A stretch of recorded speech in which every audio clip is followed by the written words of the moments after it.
बच्चों, तो कैसे हैं आप लोग? तो चलें आप लोग का न्यू चैप्टर स्टार्ट करते हैं, पीरियोडिक टेबल। तो सबसे पहला क्वेश्चन हम लोग ये देखते हैं कि हम लोग पीरियोडिक टेबल पढ़ते क्यों हैं और हम लोग का एलिमेंट को क्यों क्लासिफाई किए। इसका बहुत सारा रीजन होने के बाद हम लोग एलिमेंट को क्लासिफिकेशन करके देखते हैं। चलो बच्चों, आप लोग को एक बात पूछते हैं। आप लोग किसी के बच्चे को 10th क्लास में होंगे, आप लोग कोई 9th क्लास में होंगे, कोई 8th क्लास में होंगे। तो क्या बेटा 9th क्लास के बच्चे को क्या हम क्लास 1 2 के बच्चे के साथ बैठा के पढ़ा सकते हैं? आप ही लोग बताओ बेटा, पढ़ा सकते हैं? बिल्कुल नहीं। अगर क्लास 2 के बच्चे को 9th के बच्चे के साथ पढ़ा दें तो नहीं क्लास 9th के बच्चे पढ़ पाएंगे, नहीं क्लास 1 2 के बच्चे पढ़ पाएंगे। इसीलिए जितने भी एलिमेंट थे धीरे धीरे एलिमेंट का डिस्कवर होते चला गया और हमारे लिए सारे एलिमेंट को एक साथ याद रखना, उसके प्रॉपर्टीज को जानना डिफिकल्ट होने लगा। तब हम लोग को एलिमेंट को एक क्लासिफिकेशन करने की जरूरत पड़ा, जिसको हम लोग एक अच्छे तरीके से, बेहतरीन तरीके से पीरियोडिक टेबल में हम लोग सजा के देखें। तो आज हम लोग पीरियोडिक टेबल को देखते हैं, समझते हैं, पूछते हैं कि किस तरह से हम लोग पीरियोडिक टेबल को क्लासिफाई किए और एक बेहतरीन अंदाज में हम पीरियोडिक टेबल को एक समझने की कोशिश करते हैं। तो आप लोग का चैप्टर स्टार्ट करते हैं पीरियोडिक टेबल। ओके, तो पीरियोडिक टेबल में बहुत सारे साइंटिस्ट आए। सबसे पहले हम लोग कंटेंट देख लेते हैं, इसमें क्या क्या पढ़ना है अपने को, उसके बाद आप लोग आगे चैप्टर में हम लोग स्टार्ट करते हैं। ओके बच्चों, तो सबसे पहले जो हम लोग को सबसे पहला जो लॉ दिए थे डोबेनियंस लॉ ऑफ ट्राइड है। इसमें देखना हमको क्या बेटा कि 3 एलिमेंट को किस तरह से हम लोग ट्राइड बना करके उसके physical properties and chemical properties को जानने की कोशिश किए। तब उसके बाद हम लोग आगे देखेंगे मेंडलीफ लॉ ऑफ ऑक्टेव्स। तो हमारे इंडिया में बहुत सारे साइंटिस्ट हैं, तो कहीं और भी साइंटिस्ट होंगे और साथ साथ में कुछ अलग अलग फील्ड से टीचर्स लोग ध्यान देते हैं, साइंटिस्ट लोग ध्यान देते हैं। तो मेंडलीफ थे क्या, एक बहुत बड़े म्यूजिशियन थे, साथ में केमिस्ट भी थे। तो उन्होंने एक सुर के अकॉर्डिंग हमारे जितने भी एलिमेंट डिस्कवर हुए थे उसको उन्होंने एक सुर के अकॉर्डिंग सिस्टमैटिक तरीके से बैठाने की कोशिश किए। तो क्या उनका रीजन रहा, क्यों ये डिस्कार्ड हुआ, वो सब हम लोग आगे देखते हैं। नेक्स्ट आया मेंडलीफ का पीरियोडिक टेबल। मेंडलीफ का पीरियोडिक, पहला साइंटिस्ट मेंडलीफ थे जिन्होंने पूरे एलिमेंट को एक सिस्टमैटिक वे में बनाए थे। बट उन्होंने जो कुछ कमियां रह गया था उनके पीरियोडिक टेबल में, इसी कमियां को दूर करने के लिए हमारे मोसले साहब आए थे, हेनरी मोसले साहब। उन्होंने पीरियोडिक टेबल के एक बेहतरीन अंदाज में हम लोग के बीच समझाएं, बुझाएं, ताकि हम लोग अच्छे से पढ़ सकें। ओके, आगे जब हम लोग मॉडर्न पीरियोडिक टेबल देख लेंगे तो उसमें नोमेनक्लेचर देखेंगे मोर देन 100 एलिमेंट के बाद से, कि उसको हम लोग किस अंदाज में लिखेंगे, किस तरह से लिखेंगे। ओके, उसके बाद फिर इलेक्ट्रॉनिक कॉन्फ़िगरेशन देखेंगे, किस तरह से हम लोग एलिमेंट को इलेक्ट्रॉनिक कॉन्फ़िगरेशन एक सिस्टमैटिक वे में किस तरह से लिखेंगे वो देखेंगे। इलेक्ट्रॉनिक कॉन्फ़िगरेशन के अंदर हमको ग्रुप, पीरियड, ब्लॉक सब निकालना सीखना पड़ेगा। उसके बाद फिर देखेंगे पीरियोडिसिटी इन प्रॉपर्टीज, एस ब्लॉक का पीरियोडिसिटी क्या रहेगा, पी ब्लॉक का पीरियोडिसिटी क्या रहेगा, डी ब्लॉक का क्या रहेगा, एफ ब्लॉक का क्या रहेगा। ओके, उसके बाद हम लोग स्क्रीनिंग इफेक्ट देखें, जो एक बेहतरीन अंदाज में हम लोग स्क्रीनिंग इफेक्ट को समझेंगे। स्क्रीनिंग इफेक्ट के वजह से ही हम लोग एलिमेंट को आइडेंटिफाई करते हैं कि कौन सा एलिमेंट इलेक्ट्रोनेगेटिव है, कौन सा एलिमेंट इलेक्ट्रोपॉजिटिव है, किस एलिमेंट में कितना फोर्स न्यूक्लियस लगा रहा है, वो हम लोग एक बेहतरीन अंदाज में आगे देखेंगे। फिर उसके बाद एटॉमिक रेडियाई देखेंगे, कौन सा एटम छोटा है, कौन सा एटम बड़ा है, हम लोग उस अकॉर्डिंग देखेंगे। Ionization energy, electron gain enthalpy, electronegativity, metallic properties, non metallic properties, सारा हम लोग एक बेहतरीन अंदाज में देखेंगे। ओके बच्चों, चलो तो इतना फटाफट आप लोग नोट कर लो कि आपका कंटेंट क्या है, और हो सके तो इसका फटाफट एक स्क्रीनशॉट ले लो। तब तक 1 मिनट के लिए आप लोग को टाइम देते हैं, फटाफट इसका स्क्रीनशॉट लो बेटा, स्क्रीनशॉट। चलो वेरी गुड, चलो आगे हम लोग देखते हैं नेक्स्ट। ओके, तो हम लोग डोबेनियस ट्राइड्स रूल पढ़ते हैं, उसके अंदर हम लोग क्या क्या देखेंगे। ओके,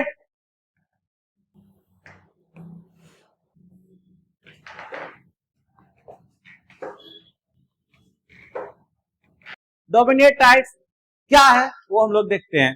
डोबेनियस क्या बोले थे कि एक ही ग्रुप के 3 एलिमेंट को आप पिक कीजिए, एक ही ग्रुप के 3 एलिमेंट को आप पिक कीजिए, उसका फर्स्ट एलिमेंट और लास्ट एलिमेंट के मास का अर्थमेटिक मीन किसके इक्वल होगा, सोडियम मतलब मिडिल वाले के इक्वल होगा।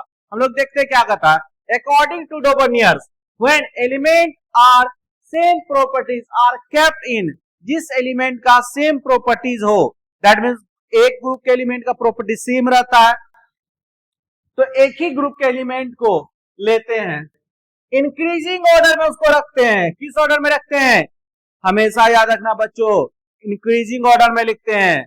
मास उसका इंक्रीजिंग ऑर्डर में होना चाहिए। क्या उसका इंक्रीजिंग ऑर्डर में होना चाहिए, मास उसका इंक्रीजिंग ऑर्डर में होना चाहिए। Their atomic weight, atomic weight को हम लोग बोल सकते हैं एटॉमिक मास।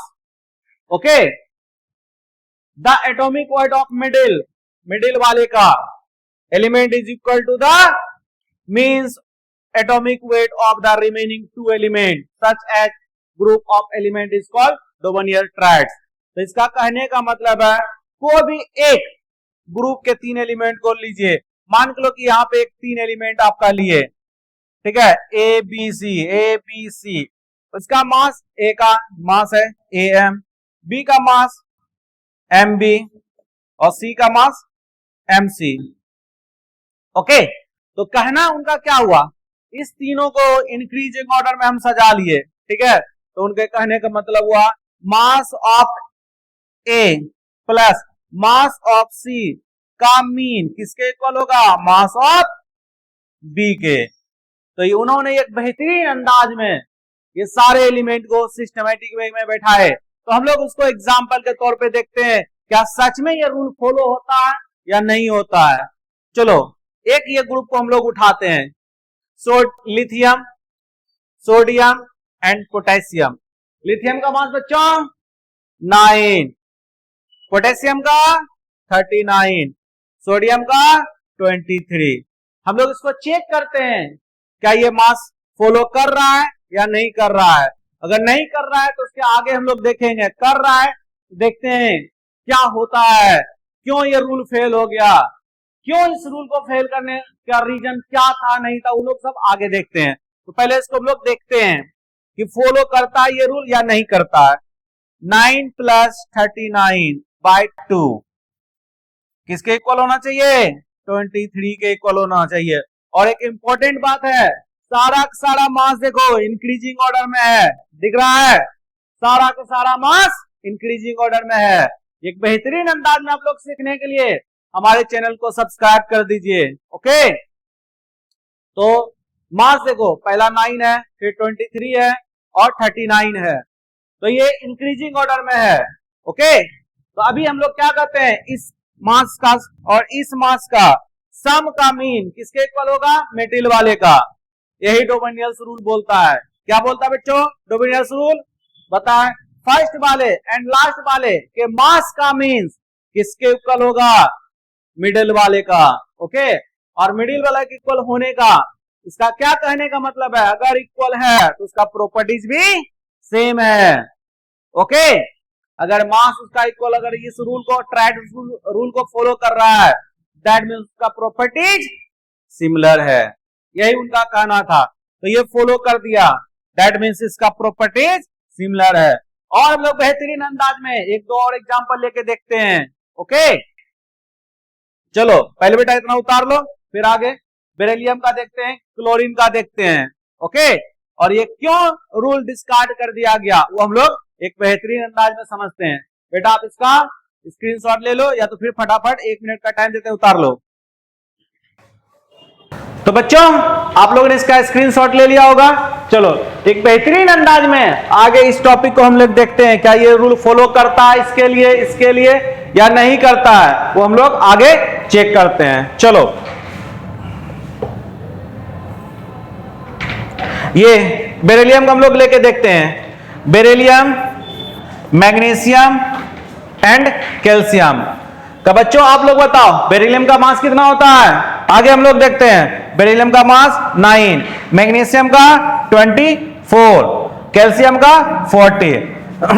क्या ये मास फॉलो करता है या नहीं करता, हम लोग देखते हैं। कितना होता है 9 + 40/2, किसके इक्वल होना चाहिए 24 का इक्वल या अप्रोक्स इक्वल होना चाहिए बेटा। ओके, तो कितना हो गया 49/2 इक्वल टू 24, ये कटाएंगे कितना आएगा 24.5। तो बेटा आप लोग अगर देखोगे 24.5 इक्वल टू 24, तो बेटा इसका मास अप्रोक्स इक्वल आया था, इसका मास अप्रोक्स इक्वल आया, तो ये रूल फॉलो कर रहा है। अब हम लोग आगे आप लोग इसका क्लोरीन, ब्रोमीन और आयोडीन का करके दिखाओ बेटा।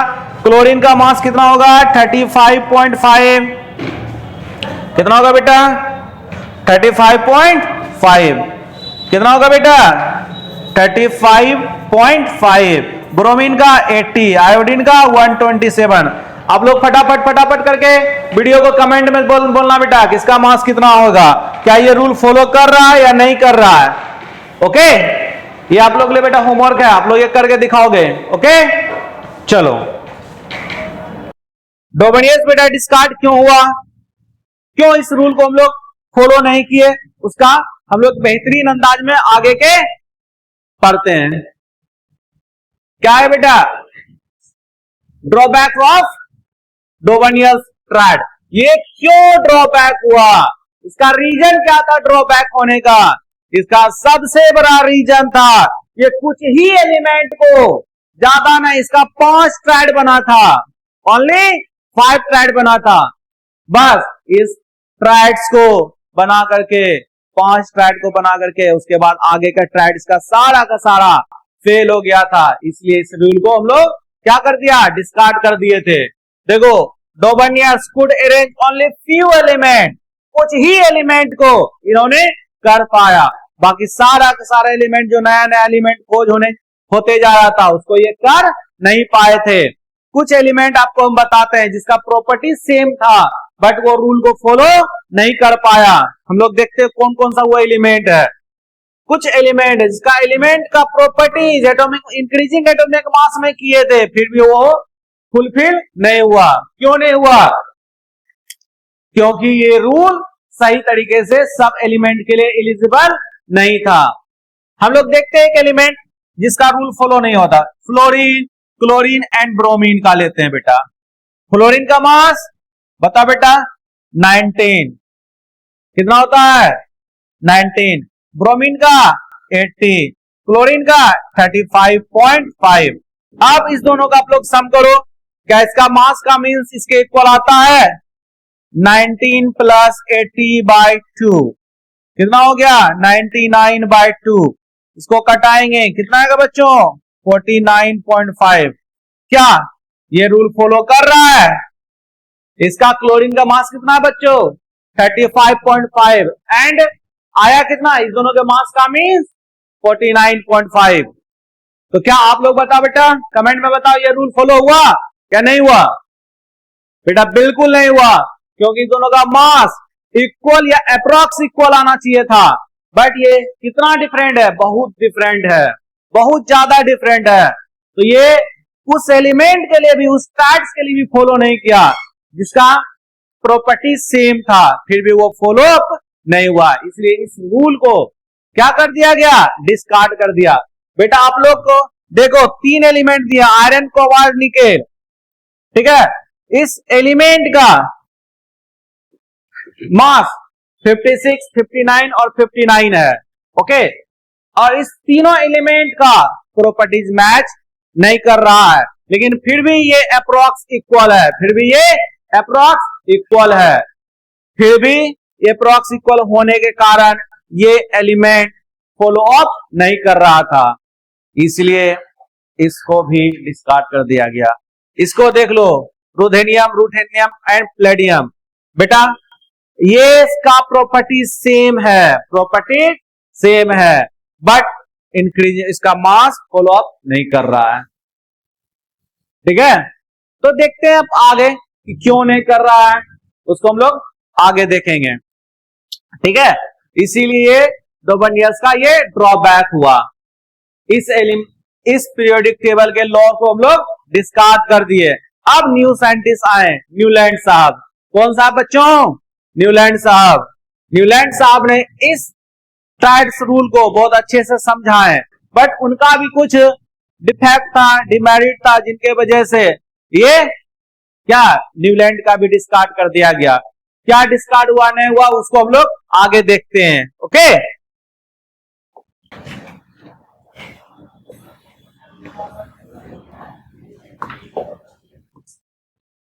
देखो बेटा, न्यूलैंड लॉ ऑफ ऑक्टेव्स, इसमें इन्होंने क्या कहा बेटा कि अगर कोई भी एलिमेंट को एक सिस्टमैटिक 7 पीरियड में डिवाइड कर दिए, कितने में? 7 पीरियड में बेटा, 7 ग्रुप में डिवाइड कर दिए। जैसे हम आपको समझाते हैं, लिथियम, सोडियम, पोटेशियम एक ग्रुप का एलिमेंट है। उसके बाद आप लोग बताओ कमेंट में, इसके बाद क्या होगा? जल्दी बताओ। Beryllium, magnesium and calcium. उसके बाद बोरोन, एल्युमिनियम। उसके बाद कार्बन, सिलिकॉन। उसके बाद नाइट्रोजन, फॉस्फोरस। उसके बाद ऑक्सीजन, सल्फर। उसके बाद फ्लोरीन, क्लोरीन। ठीक है, अब समझना बेटा ये रूल किस तरह से फॉलो अप हुआ था और क्यों डिस्कार्ड हुआ। उन्होंने क्या कहा? If the elements are arrange in order in their increasing atomic mass. ठीक है, इस सब को इंक्रीजिंग एटॉमिक मास पे हम लोग क्या कर लिए? सजा लिए। बहुत बेहतरीन अंदाज में हम लोग सजा लिए। क्या कहता है? Every 8 element had similar properties, मतलब हर 7वें के बाद जो 8वां प्रॉपर्टीज होगा वो पहले के क्या होगा? सिमिलर होगा। अब कहीं से ये इसको सुर पे बैठा लो, जैसे आप इसको एक सुर पे हम लोग बैठाते हैं, सा रे गा मा पा धा नी। ठीक है, तो देखो बेटा, अब कहीं से काउंट करना स्टार्ट करो। सा रे गा मा पा धा नी सा। दैट मीन्स आपका 8वां सुर लिथियम और सोडियम के पास आया, तो इसका प्रॉपर्टीज बहुत ही ज्यादा सिमिलर होने लगा था, बहुत ज्यादा सिमिलर था। इसलिए ये रूल कुछ दिन तक फॉलो अप किया था। आदमी सब समझने लगा क्या यार, एलिमेंट भी नेचर पे डिपेंड करने लगा, हमारे म्यूजिक सिस्टम पे डिपेंड करने लगा। तो बेटा कुछ दिन तक ये चला था। ठीक है, और ये जो फॉलो अप हुआ था ये सिर्फ 20 तक ही हुआ था, 20 एलिमेंट तक ही, दैट मीन्स कैल्शियम तक ही हुआ था। जैसे आगे का एलिमेंट का खोज होने लगा था, इस एलिमेंट को, इस लॉ को डिस्कार्ड कर दिया गया। क्यों डिस्कार्ड कर दिया गया? नहीं डिस्कार्ड कर दिया गया, हम लोग आगे देखते हैं। क्या आपको यह समझ में आया? चलो एक बार फिर से इसको समझते हैं। न्यूलैंड साहब ने क्या कहा था? उन्होंने कहा था कि हर एलिमेंट को, जहां तक एलिमेंट उसमें खोज हुआ था, उसमें ज्यादा एलिमेंट का खोज नहीं हुआ था, हर एलिमेंट को एक ग्रुप में सजाइए, 7 ग्रुप तक लीजिए, 1 2 3 4 5 6 7। ठीक है, जैसे 8वां ग्रुप आप जाइएगा तो पहला का प्रॉपर्टीज और 8वां का प्रॉपर्टीज सिमिलर होगा। समझ में आया बच्चों? पहला का प्रॉपर्टीज और 8वां का प्रॉपर्टीज सिमिलर होगा। आप कहीं से इसको पिक कर लो, मान के लो यहां से हम लोग पिक किए हैं, सा रे गा मा पा धा नी सा, तो बोरोन और एल्युमिनियम का प्रॉपर्टीज अप्रॉक्स सिमिलर होगा। कार्बन से स्टार्ट करते हैं, सा रे गा मा पा धा नी सा, तो कार्बन और सिलिकॉन का प्रॉपर्टीज सिमिलर होगा।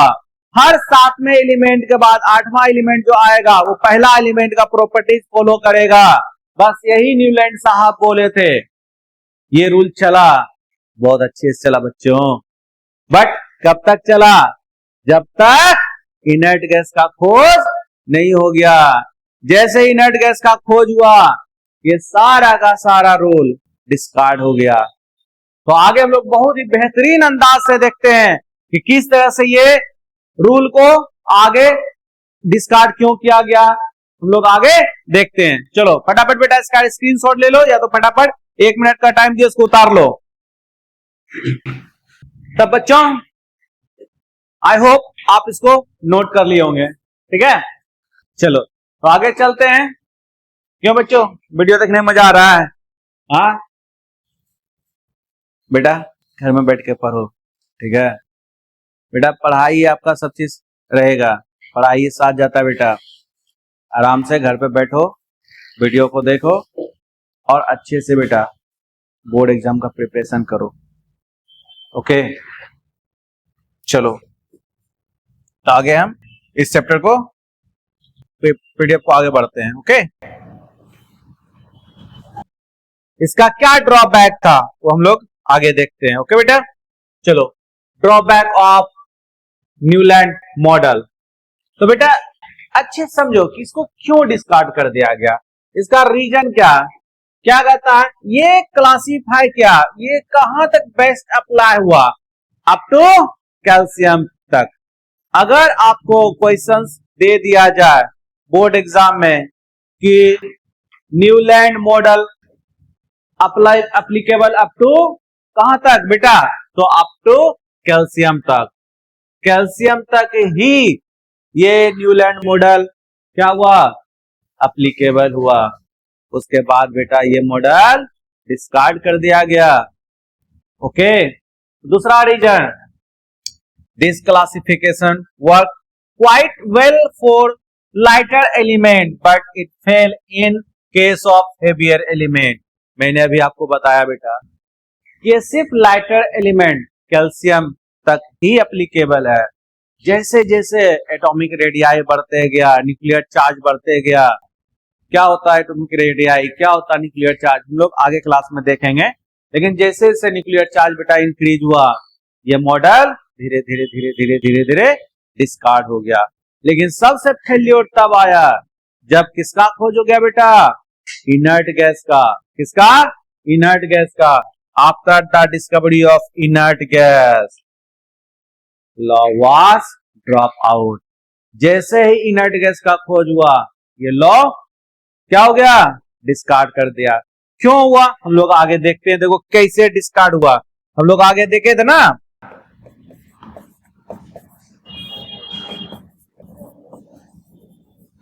Beryllium magnesium, boron aluminium, carbon silicon, nitrogen phosphorus, oxygen sulphur, fluorine chlorine.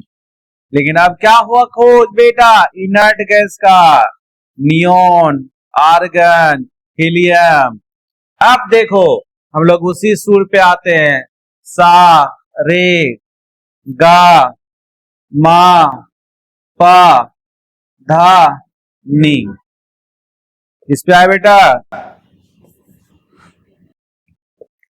सा रे गा, ठीक है, इस पे जैसे आए, ठीक है। अब देखो सा रे गा मा पा धा नी सा। अभी मैंने क्या कहा था बेटा कि ये रूल किसके लिए था, हर सातवां एलिमेंट के बाद जो आठवां एलिमेंट आता था उसका प्रॉपर्टीज क्या होता था, रिपीट होता था। उसका प्रॉपर्टीज क्या होता था बेटा, रिपीट होता था। लेकिन आप यहां पे देखो सा रे गा मा पा धा नी, अभी आठवां कहां चला गया, इनर्ट गैस पे, यहां पर आ गया सारा सा।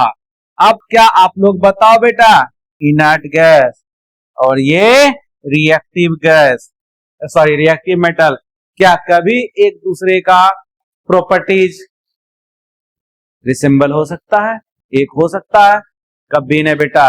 इसीलिए जैसे ही इनर्ट गैस का खोज हुआ, सबसे बड़ा फेल्योर इनर्ट गैस के बाद आया।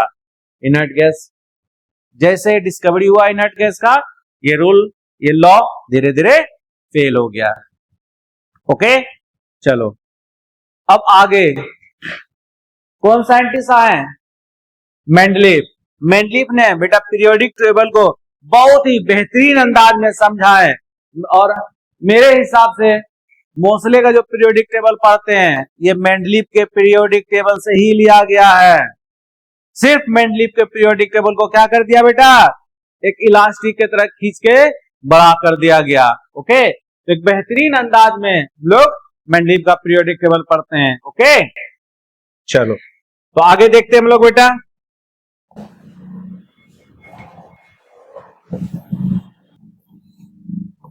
मेंडलीव का पीरियोडिक टेबल।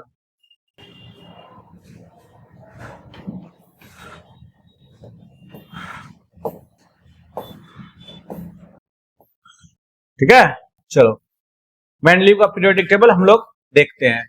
क्या बोलते हैं मेंडलीव साहब?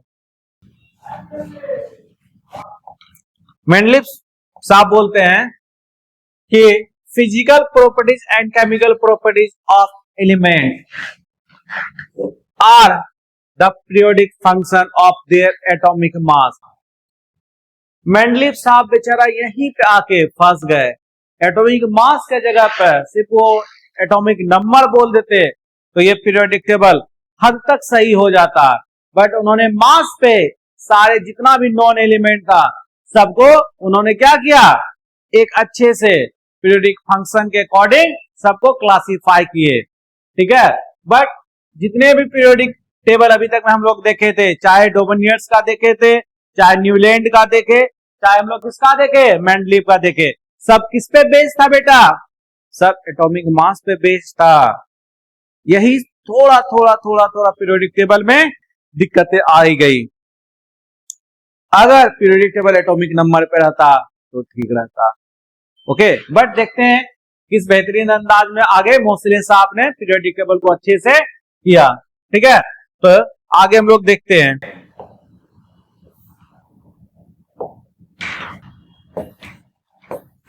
देखो बेटा, क्या कैरेक्टरिस्टिक था पीरियोडिक टेबल का, वो हम लोग यहाँ पे देखो बेटा। एक मेंडलीव का पीरियोडिक टेबल मैंने आपके लिए डाल के रखा है, उसको एक बेहतरीन अंदाज से समझते हैं कि उसका पीरियोडिक टेबल में क्या क्या है और क्या क्या नहीं है। ठीक है, तो आगे पहले इसको पढ़ लेते हैं, उसके बाद इसको हम लोग देखते हैं। ओके, चलो क्या क्या कैरेक्टरिस्टिक था ये पीरियोडिक टेबल? किस पे बेस्ड था? एटॉमिक वेट पे। मैंने अभी आपको बताया था कि जितना भी, चाहे आपका डोबनियर साहब थे, चाहे न्यूलैंड साहब है, चाहे मेंडलीव साहब है, सारा का सारा पीरियोडिक टेबल किस पे बेस्ड था? एटॉमिक मास पे, एटॉमिक वेट पे। ओके, दूसरा क्या कहता है, उस समय जैसे ही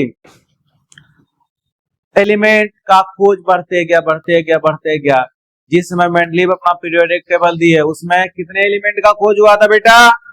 कितने एलिमेंट का खोज हुआ था? 63 एलिमेंट का खोज हुआ था। कितने एलिमेंट का खोज हुआ था? कितने नॉन एलिमेंट था? 63। बट उस समय तक भी नोबेल गैस का खोज नहीं हुआ था। नोबेल गैस का खोज नहीं हुआ था। ओके, इसलिए नोबेल गैस का कोई ग्रुप और पीरियड उस समय तक नहीं बना हुआ था। आगे, ये पहला साइंटिस्ट थे जिन्होंने पीरियोडिक टेबल में एक मैनर्स के साथ, एक ग्रुप और एक पीरियड के साथ अच्छे से 63 एलिमेंट को क्लासिफाई किए। मेंडलीव के पीरियोडिक टेबल में कितने पीरियड थे और कितने ग्रुप थे? आप लोग बता सकते हो बेटा? जान लो, कितने ग्रुप थे? 8 ग्रुप थे। और पीरियड कितने थे बेटा? ओनली 6। कितने पीरियड थे? 6 पीरियड। और ग्रुप कितने थे? 8 ग्रुप थे। ओके, अब देखते हैं कि आगे क्या बोलता है। Horizontal row are called period. Horizontal row किसको बोलते हैं बेटा? जो इस तरह से रो रहा था उसको क्या बोलते हैं? पीरियड। और ग्रुप किसको बोलते हैं बेटा? जो वर्टिकली रहता है, जो वर्टिकली रहता है उसको हम लोग क्या बोलते हैं? ग्रुप। क्या बोलते हैं? ग्रुप। और हॉरिजेंटल जो रहता है उसको क्या बोलते हैं बेटा? Period. Okay, vertically column are called group and कितने ग्रुप थे? 8 ग्रुप थे। कितने ग्रुप थे बेटा? 8 ग्रुप। ओके, और हर 8 ग्रुप को बेटा 7 ग्रुप को बेटा क्लासिफाई किए ए और बी में। बट 8वां ग्रुप जो था वो 8वां को क्लासिफाई नहीं किए थे। बट उसमें भी थोड़ा सा ट्विस्ट है बेटा। आप 8वां ग्रुप को जो है बेटा 3 पार्ट में डिवाइड किए। कितने पार्ट में डिवाइड किए बेटा? 3 पार्ट में। ठीक है, वो आगे मैं पीरियोडिक टेबल में आपको बता दूंगा। ठीक है, चलो फिर से एक बार के लिए हम इस पूरे को सीरीज को फिर से समझते हैं। ओके, हम लोग एक बार इसको क्या करते हैं, रिकैप करते हैं। जिसमें मेंडलीव पीरियोडिक टेबल दिए थे उसमें कितने एलिमेंट नॉन थे बेटा, बताओ बताओ बताओ बताओ बताओ। 63 एलिमेंट। कितने एलिमेंट, 63 एलिमेंट नॉन थे। और मेंडलीव जब पीरियोडिक टेबल दिए बेटा उसमें 63 एलिमेंट में से इनर्ट गैस का खोज नहीं हुआ था, सिर्फ 63 एलिमेंट थे, इनर्ट गैस का खोज नहीं हुआ था। समझ में आई बातें।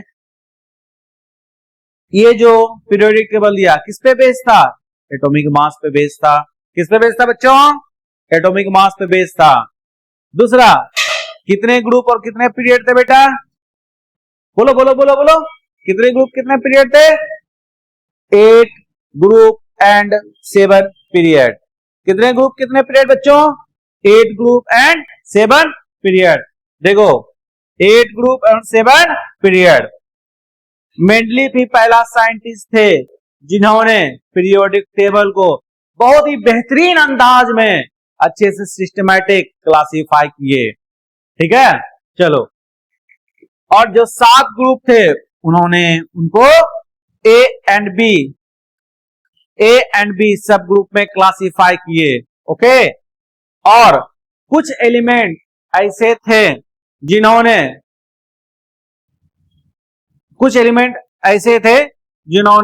इस एलिमेंट में इस पीरियोडिक टेबल में नहीं देने के बावजूद भी उनके लिए वो एक स्पेस छोड़ के चले गए थे कि हाँ इसके लिए ये स्पेस है, इस एलिमेंट जब भी डिस्कवर होगा वो वहां पे वो क्या रिजेंबल हो जाएगा। ओके, तो इस बेहतरीन अंदाज में इसको हम लोग देखते हैं कि क्या क्या बोलता है। कुछ और देख लो, इसमें कहता है A subgroup element are called normal. Classify जो किया ना उसको हम लोग अभी बताएंगे कि ए को हम लोग नॉर्मल क्या कहते हैं, रिप्रेजेंटेटिव बोलो या नॉर्मल बोलो, और बी वाले को क्या बोलते हैं, ट्रांजिशन एलिमेंट। किसको क्या बोलते हैं, एस ब्लॉक को, पी ब्लॉक को, डी ब्लॉक को, एफ ब्लॉक को। जब हम लोग इसको पीरियोडिक टेबल में आगे बढ़ेंगे तो बेहतरीन अंदाज में हमको एक एक करके एस ब्लॉक को, पी ब्लॉक को, डी ब्लॉक को एंड एफ ब्लॉक को बहुत अच्छे तरीके से समझेंगे। ओके, तो फिलहाल बेटा इसको फटाफट स्क्रीनशॉट ले लो, मैं इसको क्लियर कर देता हूं, स्क्रीनशॉट ले लो। ओके, चलो फटाफट स्क्रीनशॉट लो बेटा।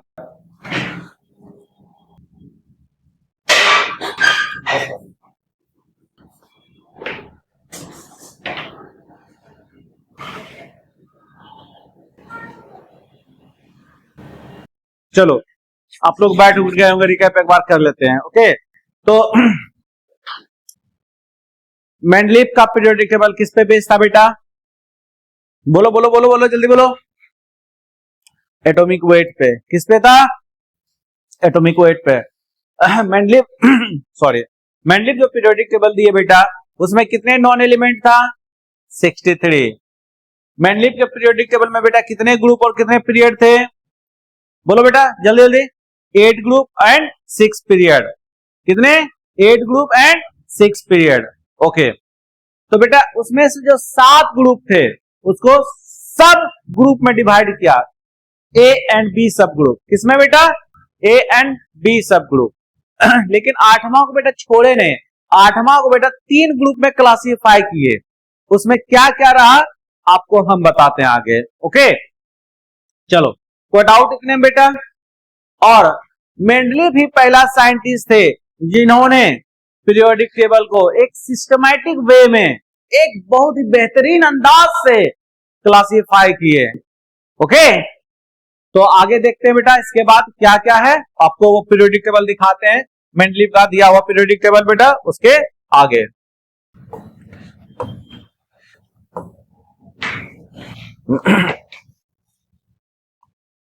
देखो बेटा मेंडलीव का जो पीरियोडिक टेबल उन्होंने यही पीरियोडिक टेबल दिए थे। ठीक है, तो समझो बेटा पहला ग्रुप 1, पहला ग्रुप 1 है hydrogen, lithium, sodium, potassium, rubidium, caesium. ठीक है, कितने ग्रुप है बेटा आप काउंट करो, 1 2 सॉरी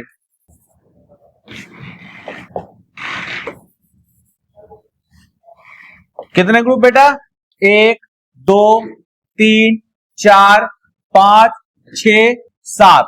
ये 7 ग्रुप को बेटा कितने में सब ग्रुप है? सब ग्रुप ए, सब ग्रुप बी, सब ग्रुप ए, सब ग्रुप बी, सबको ए बी में क्लासीफाई, दिख रहा है बेटा? क्लासीफाई ए और बी में 7 को क्लासीफाई किए। और ये जो 8वां ग्रुप है उसको बेटा कितने ग्रुप में क्लासीफाई किए? 3 में। दिख रहा है आप लोग को बेटा? कितने में है? 3 में। तो आगे हम लोग देखते हैं hydrogen, lithium, sodium, potassium, rubidium, caesium. ठीक है, ग्रुप तो बेटा आपका 8 हो गया। ग्रुप किसको बोलते हैं बेटा? ग्रुप किसको बोलते हैं? वर्टिकली को। किसको बोलते हैं? वर्टिकली को, इसको ग्रुप बोलते हैं। अब पीरियड किसको बोलते हैं बेटा? हॉरिजेंटल को। ठीक है, ये आपका पीरियड हुआ, period 1, period 2, period 3, period 4, period 5, period 6। अरे कोड आउट करना बेटा, कितने पीरियड थे? 6 पीरियड। ग्रुप कितने? 8 ग्रुप। कोड आउट बेटा इतने में? कोड आउट तो बताओ। नहीं, तो हर एक ग्रुप को 7 तक कितने में क्लासीफाई किए? 2 सब ग्रुप ए एंड बी, 2 सब ग्रुप ए एंड बी। दिखा? तो बेटा यहां तक देखो, hydrogen, lithium, sodium, potassium, rubidium, caesium, जितने भी ए ग्रुप के एलिमेंट हैं, जितने भी ए ग्रुप के एलिमेंट हैं, आप लोगों को दिख रहा होगा, जितने भी ए ग्रुप के एलिमेंट हैं, सारे एलिमेंट को क्या बोला गया? क्या बोला गया बच्चों? Normal element. क्या बोला गया? Normal element. और जो बी ग्रुप के एलिमेंट थे सारे को क्या बोला गया बेटा? क्या बोला गया? जल्दी बताओ आप लोग। Transition element. क्या बोला गया बेटा? Transition element. तो एक बेहतरीन अंदाज में इसको और अच्छे से बेहतरीन अंदाज से जानने के लिए हम लोग नेक्स्ट डे देखते हैं। ओके बेटा, इसको आप लोग एक बार के लिए क्या कर लो बेटा? स्क्रीनशॉट ले लो। ओके, चलो बाय बाय।